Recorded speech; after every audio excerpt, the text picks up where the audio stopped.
But something I really want to show you guys is how we structure our business and pretty much how we're going about things. So let me show you guys real quick. So this is basically how we're structuring our business right now and how we're going about things.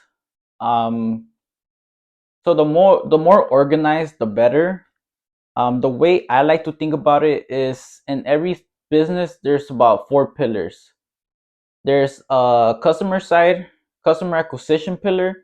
There's a service or product pillar, and then there's a CEO pillar, and then there's a business backside of things pillar.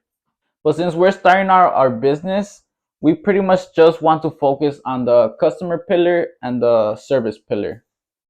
So yeah, there's pretty much two sides. There's your customer acquisition and then your service side. So let's focus on the customer acquisition. On the customer acquisition side, you got your marketing, you got your sales, and then you got your after sales. So pretty much marketing is making noise, putting your services out there.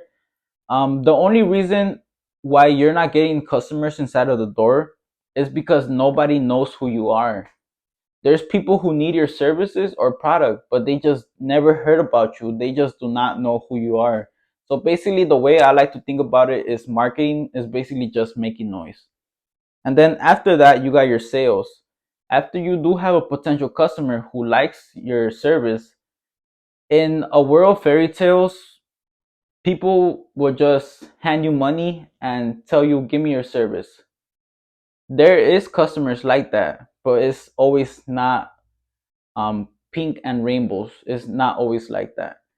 You actually need to have a script. You actually need to have a plan of how you're going to ask your questions to that potential customer, how you're going to figure out their pain, and then basically give them the solution. The solution will be your service or product.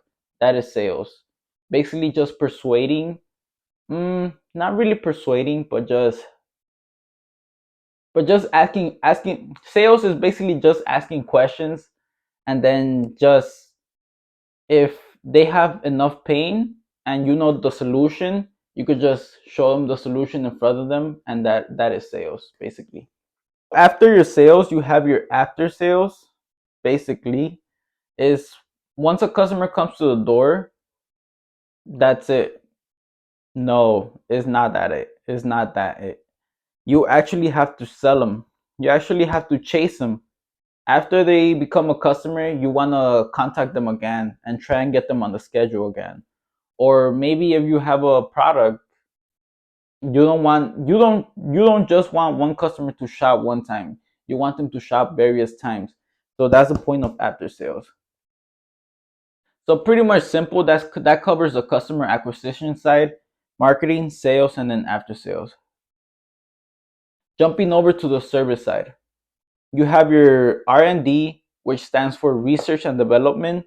Then you have your production side of things, and then you have your fulfillment, which is kind of like the delivery. So basically, the R&D, research and development, is basically researching your competitors, researching your market, and basically the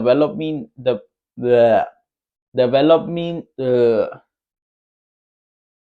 research and development of your product or service, pretty much packaging it and figuring out what type of prices you're gonna use, um, what type of basically what type of service are you going to offer. That's your research and development. And then you have your production side, which basically is the behind the scenes things, basically like getting the tools, how you're going to manufacture stuff, how you're actually going to basically how you're going to basically make your service. What's included in your service? What else are you going to give? What value are you going to give out? That's basically your production. You're basically producing your service. And then your fulfillment. Fulfillment is kind of like delivery, but basically is the beginning and end process of your service. For example, how are you going to enter, how are you going to basically do your service? how are you going to knock on the door? Are you going to call them? Are you going to text them beforehand to give you access to their car so you could clean it? How are you actually going to do the process of cleaning it? Are you going to have a checklist? That's basically the fulfillment. And basically that's it. It's pretty much simple. You have your customer acquisition side, how to get a customer inside, and then you have your service side. What does your service entail? So it's pretty much simple. Just wanted to share this valuable information with you guys, just so you guys could also use the same template for your business and apply it to your business as well, because this is pretty much universal. You could use this for literally anything, and it's a good way to stay organized.